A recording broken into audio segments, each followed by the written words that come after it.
महर्षि शांडिल्य ध्यान मगन थे श्रीधाम वृंदावन की भूमि में। रात्रि की बेला थी, तभी उनके सामने एक ज्योतिर्देह वाले दिव्य पुरुष प्रकट हुए, जिन्होंने उन्हें प्रणाम किया। आप कौन हैं? आप तो कोई देव पुरुष लग रहे हैं। महर्षि शांडिल्य ने प्रश्न किया उन देव पुरुष से। हाँ महर्षि शांडिल्य, आपने ठीक पहचाना। मैं देवताओं का शिल्पी विश्वकर्मा हूँ। अपना परिचय दिया उन्होंने। अच्छा, मुझे कोई आश्चर्य नहीं हुआ कि मेरे सामने शिल्पी विश्वकर्मा खड़े थे। कहिए, कैसे आना हुआ? मैं बात को ज़्यादा बढ़ाने के पक्ष में नहीं था। मुझे तो ध्यान में ही इतना रस आ रहा था कि विश्वकर्मा मुझे विघ्न लग रहे थे। एक प्रार्थना करने आया हूँ महर्षि। वो प्रार्थना की मुद्रा में ही थे। हाँ, शीघ्र कहो विश्वकर्मा, क्या कहना चाहते हो? महर्षि शांडिल्य ने झुंझलाहट में कहा। बस एक प्रार्थना है कि इस वृंदावन में और जहाँ नंद नंदन अपना आवास बनाएंगे नंदीश्वर पर्वत में, मैं अपनी सेवा देना चाहता हूँ। मैं दिव्य महल और समस्त गोकुल वासियों के लिए भवन बना देना चाहता हूँ। आप ऐसी कृपा करें। विश्वकर्मा की बातें सुनकर महर्षि शांडिल्य को हंसी आ गई। उन्होंने पूछा कि महर्षि, आप क्यों हंस रहे हैं? हे देव शिल्पी विश्वकर्मा, देखो सामने। महर्षि शांडिल्य ने श्रीधाम वृंदावन का दर्शन कराया। देखो, महादेव शंकर गोपी बने प्रतीक्षा कर रहे हैं कि उस दिव्य रास की वेला कब आएगी। चौंक गए विश्वकर्मा यह सुनकर।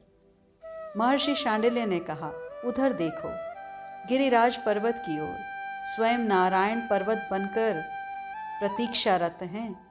प्रतीक्षा कर रहे हैं कि कब श्याम सुंदर मेरे ऊपर अपनी गायों को लेकर चलेंगे। और उधर देखो, वो पर्वत है ब्रह्माचल पर्वत। उसी पर्वत में बरसाना स्थित है। देखो उस पर्वत को। ओह, स्वयं ब्रह्मा पर्वत के रूप में खड़े हैं, लाडली श्री जी की सेवा में। और तुम्हें पता है विश्वकर्मा, श्री जी कौन हैं?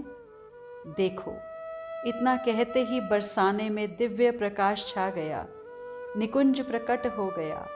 एक सिंहासन है, दिव्य सिंहासन में तपते हुए सुवर्ण की तरह, जिनका गौर वर्ण है, जिनके आगे पीछे रमा उमा सब हाथ जोड़े खड़ी हैं।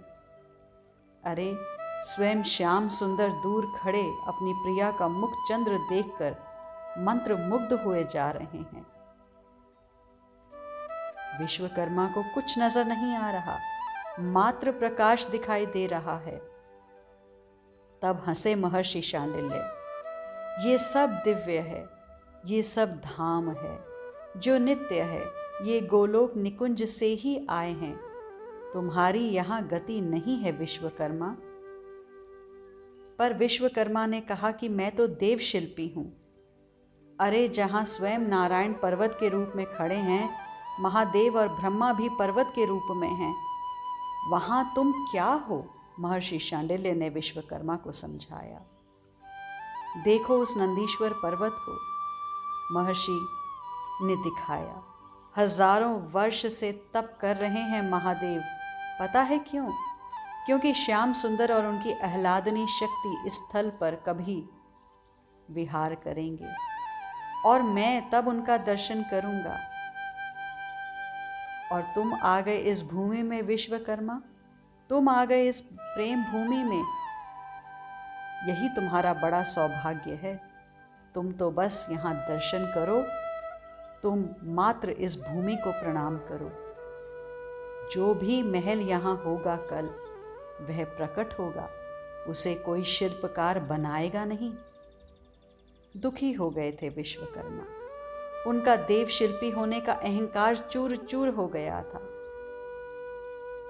पर दुखी क्यों हो रहे हो? द्वारिका बनाने की सेवा तुम्हें ही देंगे श्री कृष्ण। महर्षि शांडिल्य ने विश्वकर्मा को सांत्वना देते हुए कहा।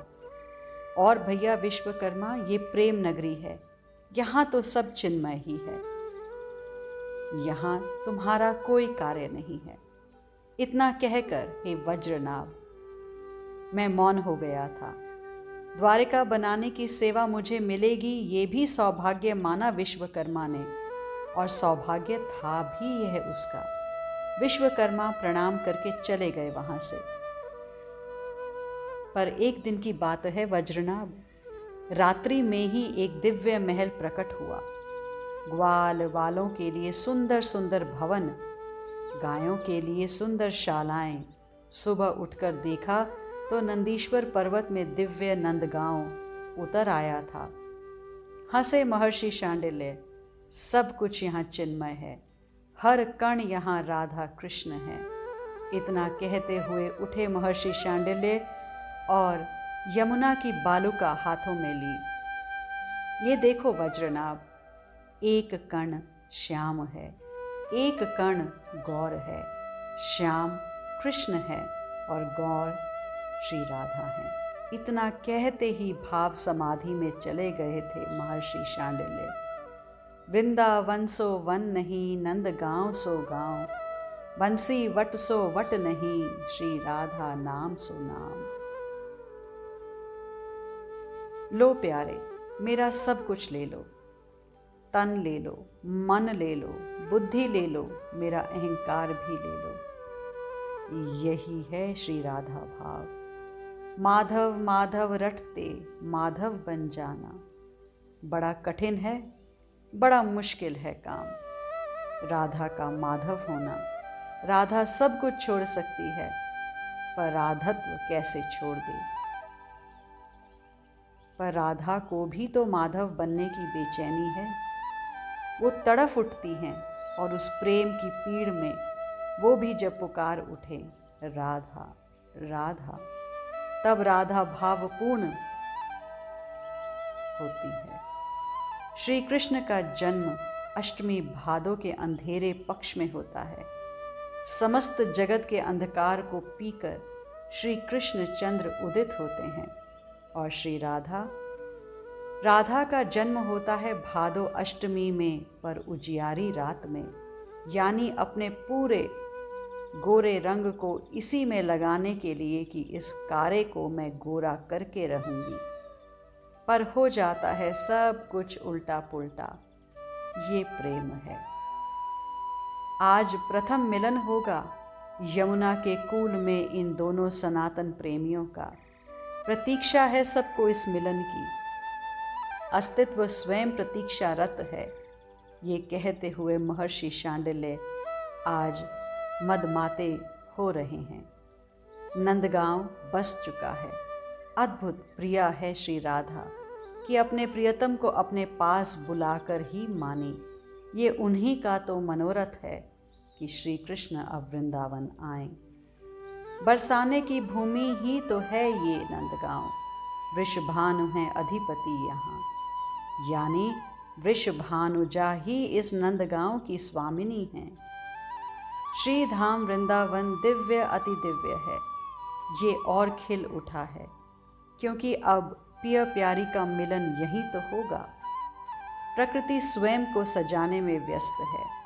लाडली लाल को अच्छा लगे, बस यही तो चाहना है। सेवा में तो सब लगे हैं जी।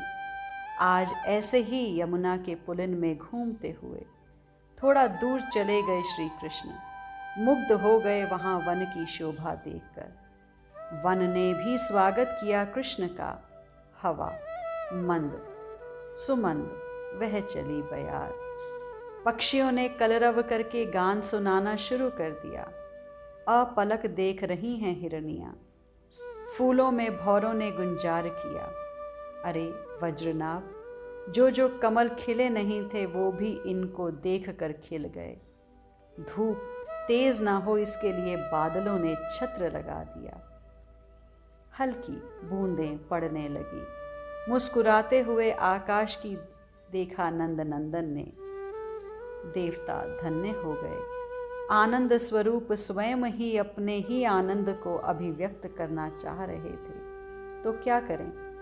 अपनी फेंट से बांस की बांसुरी निकाली। अपने कोमल गुलाबी पतले अधर में बांसुरी को रखा और मार दी फूंक। ओह, प्रकृति मानो स्तब्ध हो गई। पक्षी जो अब तक कलरव कर रहे थे, उन्होंने तो मानो एकाएक मौन व्रत ही धारण कर लिया। बज रही थी बांसुरी, जड़ भी कंपित हो उठे थे।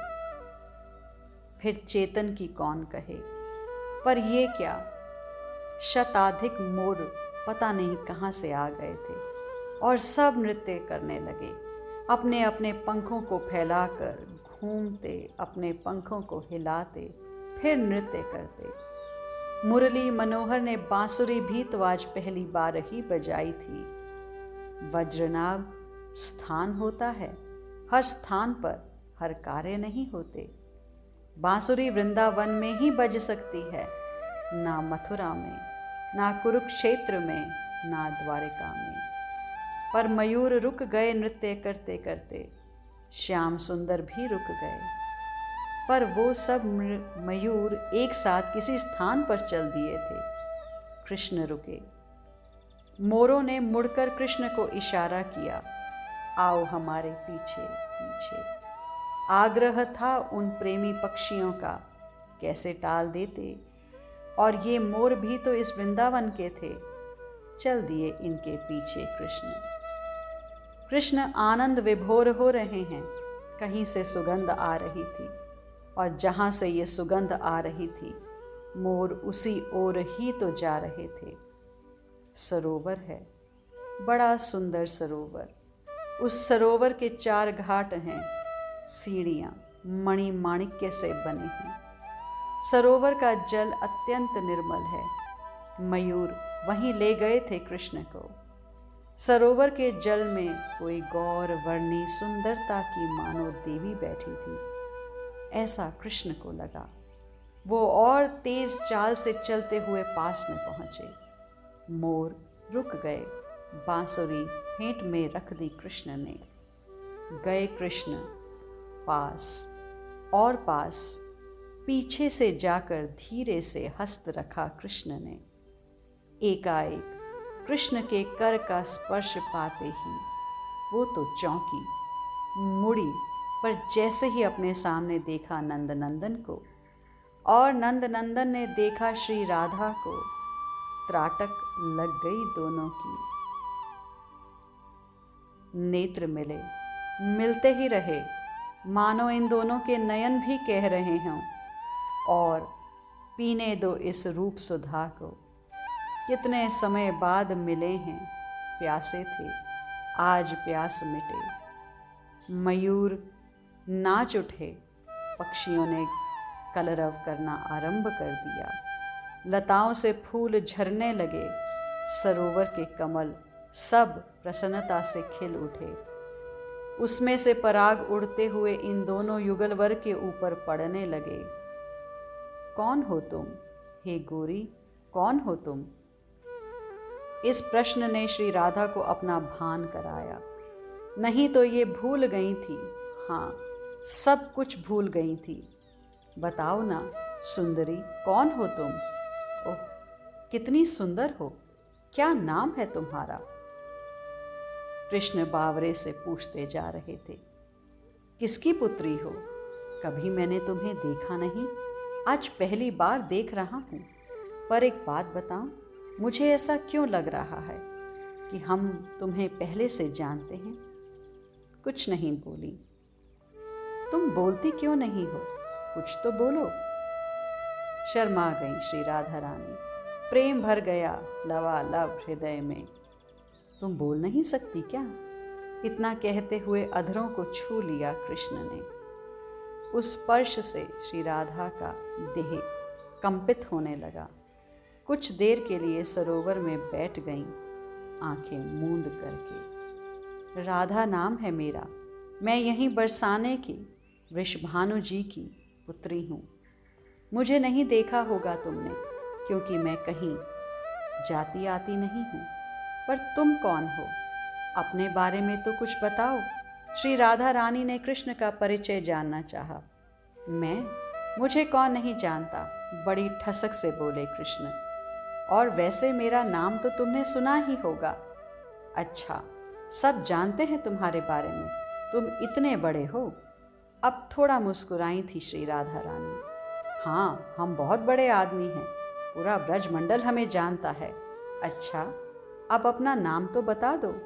मेरा नाम है कृष्ण। ये नाम तो तुमने सुना ही होगा। नहीं, श्री राधा ने तुरंत मना कर दिया। उस समय कृष्ण का मुख देखने जैसा था। फिर श्री राधा ने कुछ देर बाद कहा, अच्छा अच्छा कृष्ण, हाँ हाँ, तो तुम ही हो जो गोकुल में घर घर माखन की चोरी करते फिरते हो और अब यहाँ आ गए। अरे, तुम्हारा क्या चुरा लिया हमने प्यारी? बोलो, जो हमें सीधे सीधे चोर कह रही हो। हाँ, चुराने की कोशिश भी मत करना। श्री राधा रानी ने मुंह फेर लिया। चोरी तो तुमने की है हमारी। लो, चोरों के सरदार तो तुम हो और हमें चोर कह रहे हो। क्यों ना कहें, चोरी भी करो और हम शिकायत भी ना करें। ये बरसाने में कैसा न्याय है? पर हमने क्या चुराया तुम्हारा? श्री राधा रानी बोल रही हैं। हमारा हृदय। देखो देखो, हमारा हृदय हमारे पास ही नहीं है, तुमने चुरा लिया है इसे। ये अच्छी बात नहीं है। मैं जाती हूँ अब, संध्या हो रही है। श्री जी चली। लंबी सांस ली श्री कृष्ण ने और जोर से बोले, राधे, अब कब मिलोगी? हम चोर से नहीं मिलते, तो हमारा हृदय तो दे जाओ। कृष्ण भी चिल्लाए। तुम कहाँ रहते हो? श्री राधा ने जाते जाते पूछा। नंदगांव। कृष्ण ने श्री राधा को बता दिया। श्री राधा चली गईं। कृष्ण बहुत देर तक देखते रहे उस पथ को जहाँ से श्री राधा गईं। आह्लाद से भरे कृष्ण जब मुड़े तो और आनंदित हो गए। सारे के सारे मयूर नृत्य कर उठे थे। सब पंख फैलाए नृत्य कर रहे हैं। पर ये क्या, कृष्ण भी उन मयूरों के साथ नृत्य करने लगे। एक मोर का पंख गिरा नृत्य करते हुए, मानो उसने कृष्ण को अपनी तरफ से ये भेंट दी थी। हे मयूर, मेरी आत्मा, मेरे प्रेम से तुमने मुझे आज मिलाया है। हम तुम्हारे ऋणी हो गए। आज के बाद मैं इस मोर पंख को ही धारण करूँगा। इतना कहते हुए उस पंख को अपने मुकुट में खोस लिया था कृष्ण ने। हे वज्रनाभ, ये ब्रह्म की प्रेम लीला है और मैंने तुम्हें कहा ही है, लीला का कोई उद्देश्य नहीं होता। लीला का एकमात्र उद्देश्य होता है अपने हृदय के आह्लाद को प्रकट करना, बस। महर्षि शांडिल्य का आनंद और वज्रनाभ का आनंद आज शब्दातीत है। तेरो रसिक बिहारी मग जोवत खड़ियो, अपने दो कर जोरे तेरे पायन पड़ियो। आज के लिए इतना ही, शेष आगे। श्री राधे।